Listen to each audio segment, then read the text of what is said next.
One of the things that we take for granted in a normal democratic society is that there are people out there whose job it is to look for the facts. We imagine that if we want to find the truth, we can. We forget that another kinds of politics begins precisely with the attempt to get rid of those people, to make their job impossible, and to begin from fiction.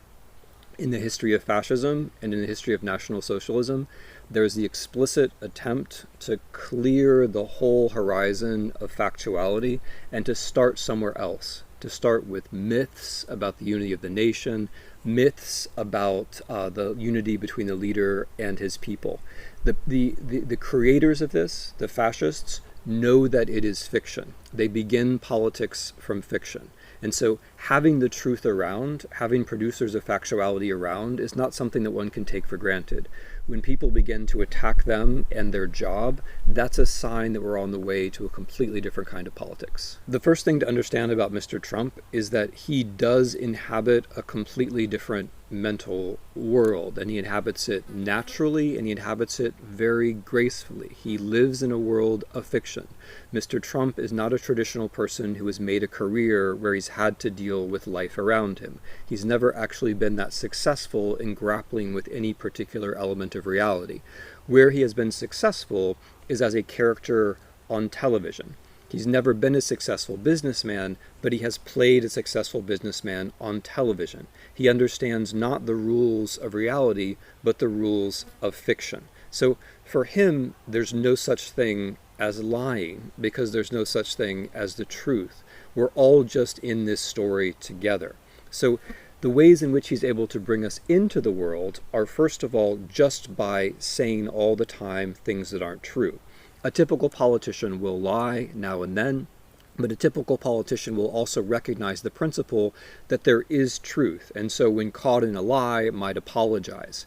In Mr. Trump's case, that never happens because he very specifically and intentionally wants to fill up the whole space with untruth, to fill up everything with untruth so that we're confused.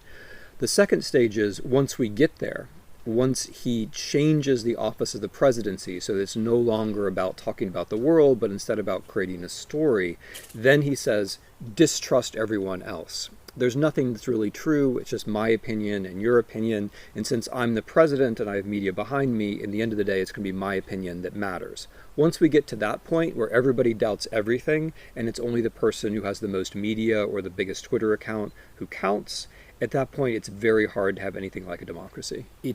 So this is going to be a tough one to hear, and people aren't going to like it. But it's very important to understand that in fascism, the idea is that we're not individual human beings who have thoughts and reflect before we speak. The idea is that we are tribes, and that politics begins from deciding who the enemy is. So rather than being an individual, rather than thinking, what we're supposed to do is mark ourselves up into a tribe and define who the enemy is. And you define the enemy by way of a ritual. So a chant is a form of a ritual. It's no accident that those chants go directly to very elementary human feelings, so elementary that they're not just human, they're shared with other animals. The feeling that you need boundaries, the feeling of anxiety, the notion that others are different and therefore threatening. So when you go into the world of chants, you're going into the world of defining tribes. Institutions are very good things, but it doesn't make sense to trust institutions. The institution of marriage, for example, is a very good thing, but the existence of the institution doesn't make husbands and wives perfect people. The institutions that we have, our checks and balances, our three branches of government, are a very good thing, but they only work insofar as people respect them, believe in them, and try to help. Since we're in a situation where checks and balances are under obvious threat, it then becomes our job to try to help them as much as we can by electing the right people, by talking about court decisions in ways that matter to us. Checks and balances work, but they don't work the way a machine works. They work the way a marriage works. They work because people inside them try to make them work. The most important thing to see is that we are in a moment of history where what we do actually matters more than at other times. You can imagine a situation where democracy was going very well in the United States. We're not in that situation.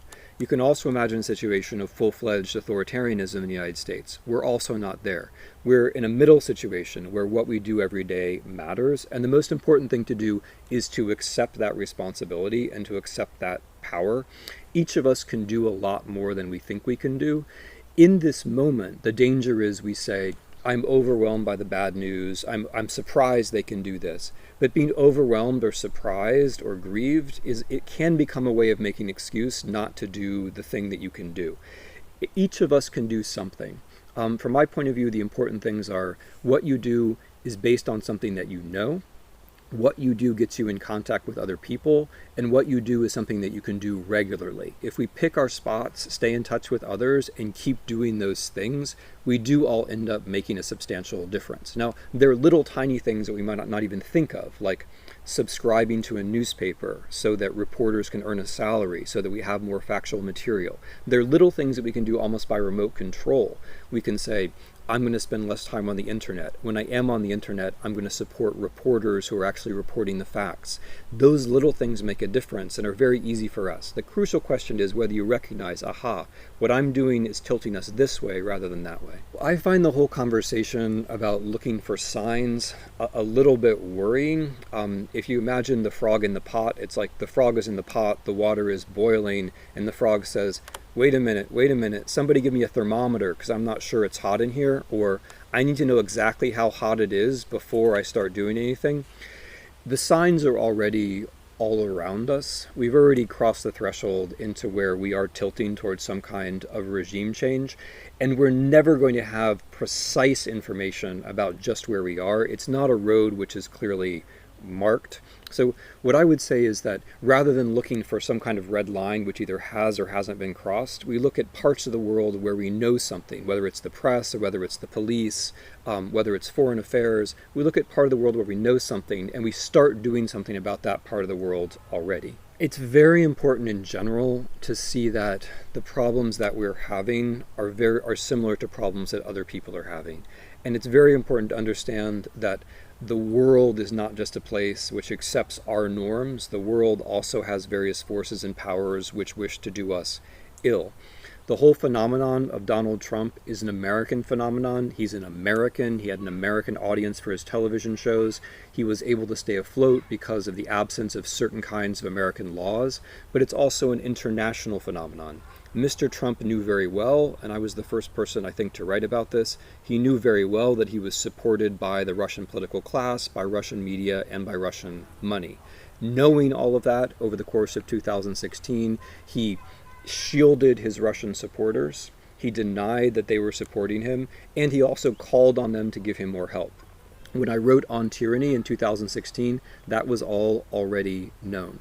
So when we're thinking about Mr. Trump, we have to think about him as resulting from our own problems, but also resulting from a country, Russia, which would like to push us in a certain way, which would like to push us more towards a world where nothing is true, and which would like to push us towards a world where everything is oligarchy. We have our own tendencies in that direction, and other people are helping us along.